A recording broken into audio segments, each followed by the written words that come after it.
Tila na-miss na ng mga netizen ang Hello Philippines and Hello World ni Ultimate Multimedia Star Tony Gonzaga Soriano na trademark na opening salvo niya sa hosting ng reality show na Pinoy Big Brother ng ABS-CBN.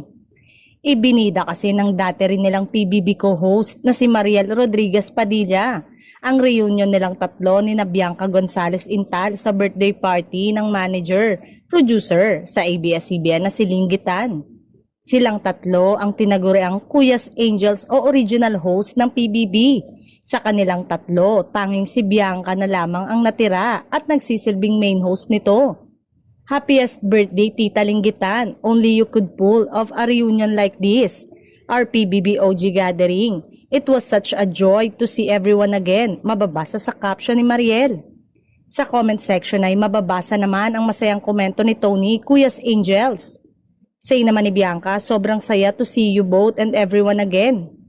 Marami naman sa mga netizen ang humirit na baka pwedeng makabalik na si Tony at Mariel sa hosting ng PBB.